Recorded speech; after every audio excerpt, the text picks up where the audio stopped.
Praise the Lord. യേശുനാമത്തിൽ എല്ലാവർക്കും സർവ്വ നന്മകളും ഉണ്ടാകട്ടെ. വചനം പറയുന്നു അന്യോന്യം ക്ഷമിപ്പിനെന്ന്. ദീർഘക്ഷമയോടെ ഇരിപ്പാൻ നമ്മോട് പറയുന്നുണ്ട്. ക്ഷമിക്കുന്ന സ്നേഹത്തെക്കുറിച്ച് പറയുന്നുണ്ട്. മത്തായിയുടെ സുവിശേഷം 6-ാം അധ്യായത്തിൻ്റെ 14-15 വാക്യങ്ങളിൽ നിങ്ങൾ മനുഷ്യരോട് പിഴകളെ ക്ഷമിച്ചാൽ സ്വർഗസ്ഥനായ പിതാവ് നിങ്ങളുടെ പിഴകളെയും ക്ഷമിക്കും. നിങ്ങൾ മനുഷ്യരോട് പിഴകളെ ക്ഷമിക്കാഞ്ഞാലോ സ്വർഗസ്ഥനായ പിതാവ് നിങ്ങളുടെ പിഴകളെയും ക്ഷമിക്കുകയില്ല എന്ന് പറയുന്നു.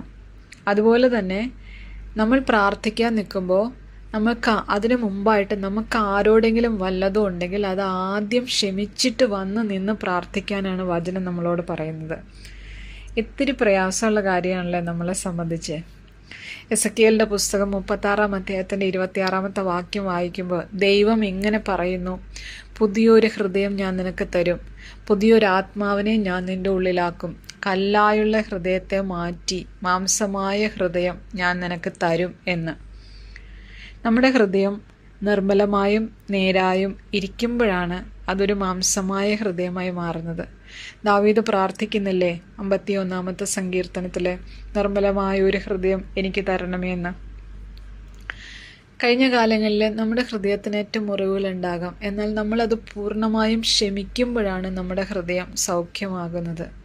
നമ്മുടെ ശരീരത്തിനേറ്റ മുറിവ് നമ്മൾ ട്രീറ്റ് ചെയ്ത് അത് സൗഖ്യമാക്കുന്നു. എന്നാൽ ഹൃദയത്തിനേറ്റ മുറിവ് നമ്മൾ ക്ഷമിക്കുന്നില്ല എങ്കിൽ, നമ്മൾ പ്രാർത്ഥിക്കുന്നുണ്ടാകാം, പള്ളിയിൽ പോകുന്നുണ്ടാകാം, ആരാധനയെല്ലാം കൂടുന്നുണ്ടാകാം, പക്ഷേ നമ്മൾ ക്ഷമിക്കാതെ വരുമ്പോൾ നമ്മുടെ ഹൃദയത്തിൻ്റെ മുറിവുകൾ അത് നമ്മളെ വല്ലാതെ അത് ബാധിക്കും. അതുകൊണ്ട് നമ്മൾ ക്ഷമിക്കുക. കർത്താവ് നമ്മളോട് ക്ഷമിച്ചതുപോലെ ക്ഷമിക്കണം എന്നാണ് വചനം പറയുന്നത്. കർത്താവ് നമ്മളോട് ക്ഷമിച്ച ദൈവസന്നിധിയിൽ നമ്മുടെ പിഴകളെ നമ്മൾ ഏറ്റുപറയുമ്പോൾ കർത്താവ് അത് പൂർണ്ണമായും നമുക്ക് ക്ഷമിച്ചു തരും. അതൊന്നും നമ്മളോട് കണക്കിടില്ല. അതുപോലെ തന്നെ ക്രൂശിൽ നമ്മൾ കേട്ട ശബ്ദം അതും ക്ഷമയാണ്. നമ്മുടേതെന്ന് പറയാനായിട്ട് നമുക്ക് എന്താ ഉള്ളത്? നമുക്കൊന്നുമില്ല. ദൈവം നമുക്ക് തന്നതല്ലാതെ. നമ്മളായിരിക്കുന്നിടത്ത് നമ്മളെ ആക്കി സൂക്ഷിച്ചിരിക്കുന്നത് കർത്താവിൻ്റെ കൃപയൊന്നു മാത്രമാണ്. നമ്മൾക്ക് ഓരോ കാര്യങ്ങളെ നേടുവാനും മുമ്പോട്ട് പോകുവാനും എല്ലാം നമ്മൾക്ക് കൃപ നൽകുന്നത് ദൈവമായ കർത്താവാണ്. ആ കർത്താവിൻ്റെ കൃപ നമ്മളോട് കൂടെ ഇരിക്കുന്നത് കൊണ്ടാണ് നമുക്ക് സകലവും സാധ്യമാകുന്നത്. ദൈവത്തോട് നമുക്ക് പ്രാർത്ഥിക്കാം, ദൈവമേ കല്ലായുള്ള ഹൃദയത്തെ മാറ്റി മാംസമായ ഹൃദയം തരണമേ എന്ന്.